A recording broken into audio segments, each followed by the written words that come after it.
ఇలా చంద్రబాబు నాయుడు గారిని అన్ని రకాలుగా ఆక్షేపిస్తూ ఉన్నా కూడా చివరికి ఈరోజు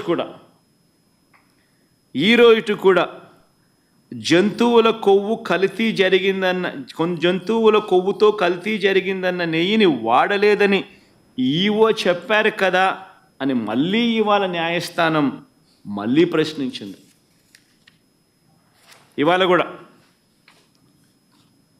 ప్రశ్నిస్తూ చంద్రబాబు నాయుడు గారిని ఆక్షేపిస్తూ చంద్రబాబు నాయుడు చేసిన తప్పును ఎత్తి చూపిస్తూ చంద్రబాబు నాయుడు గారు స్వయంగా తాను ఏర్పాటు చేసుకున్న సిట్టును రద్దు చేస్తూ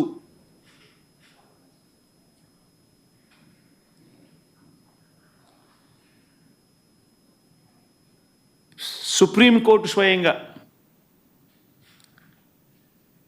సిబిఐ డైరెక్టర్ పర్యవేక్షణలో 2 సిబిఐ అధికారులతోనూ వీరికి రాష్ట్రానికి చెందిన 2 పోలీసు అధికారులు అసిస్ట్ చేస్తారు అని చెబుతూ వీరికి తోడు food safety and standards authority of India FSSAI నుంచి కూడా ఒక అధికారి నియమితులై వీళ్ళు లడ్డూకు సంబంధించిన విషయం మీద వీళ్ళు నివేదిక ఇస్తారు అని చెప్పడం జరిగింది. నేను అడుగుతా ఉన్నా, ఇంతగా సుప్రీంకోర్టు ఆక్షేపిస్తే ఇదే పెద్ద మనిషి చంద్రబాబు నాయుడు గారు అనే వ్యక్తికి ఏమాత్రమైనా కూడా దేవుడి మీద భక్తి భయము ఏమాత్రం ఉన్నా కూడా తప్పు చేసినట్టుగా కనిపిస్తూ ఉన్నా కూడా మొట్టమొదటి తాను చేయాల్సింది ప్రజలకు భక్తులకు క్షమాపణ చెప్పడం, తిరుమలలో స్వామివారిని వేడుకోవడం, తప్పు చేశాను స్వామి క్షమించండి అని చెప్పి. అవేవి కూడా చేయకపోగా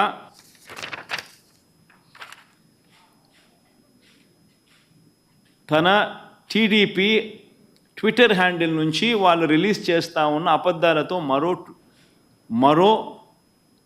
మరో ట్విట్టర్ హ్యాండిల్ నుంచి వాళ్ళు చేసిన మరో ట్వీట్, చంద్రబాబు నాయుడును కోర్టు తిడితే మీ పాపం పండింది జగన్, తిరుమల లడ్డు కల్తీపై సుప్రీంకోర్టు సీరియస్ అని చెప్పి జగన్ మనల్ని తిట్టినట్టుగా వక్రీకరిస్తూ ట్వీట్. ఇంకా ఫర్దర్గా వక్రీకరణలో భాగంగా అబద్ధాల్లో భాగంగా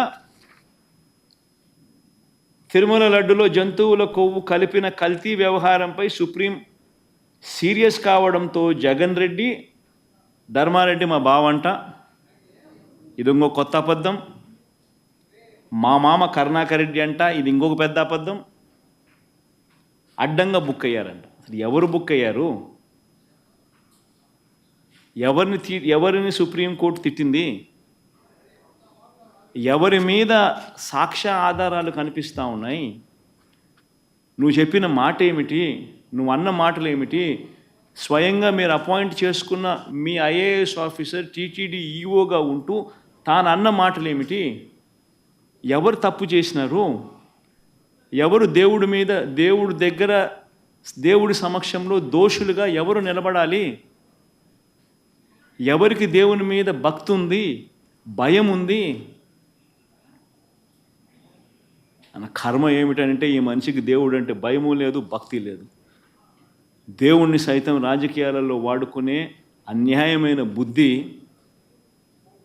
ఈ రాజకీయ నాయకుల్లో ఉంది. కాబట్టే ఈ చంద్రబాబు నాయుడు గారు లాంటి అన్యాయమైన రాజకీయ నాయకులు ఉన్నారు కాబట్టే మన కర్మ మనకి నిజంగా రాష్ట్రానికి రాబోయే రోజుల్లో ఈ పాపం, దేవుని కోపం ఆంధ్ర రాష్ట్ర ప్రజల మీద పడకుండా దేవుని నేను వేడుకుంటా ఉన్నాను. ఆ పాపం అనేది చంద్రబాబు నాయుడికే పరిమితం కావాలి. చంద్రబాబు నాయుడు అబద్ధాన్ని మోస్తూ ఉన్న చంద్రబాబు నాయుడు గారి కూటమికి మాత్రమే పరిమితం కావాలి అని చెప్పి, చంద్రబాబు నాయుడు గారు అబద్ధాన్ని మోస్తూ ఉన్న, అబద్ధమని తెలిసినా కూడా మోస్తూ ఉన్న ఆ నాయకులకే పరిమితం కావాలి అని నిజంగా దేవుణ్ణి అందరం ముక్కోవాలి, ముక్కుంటున్నాం కూడా.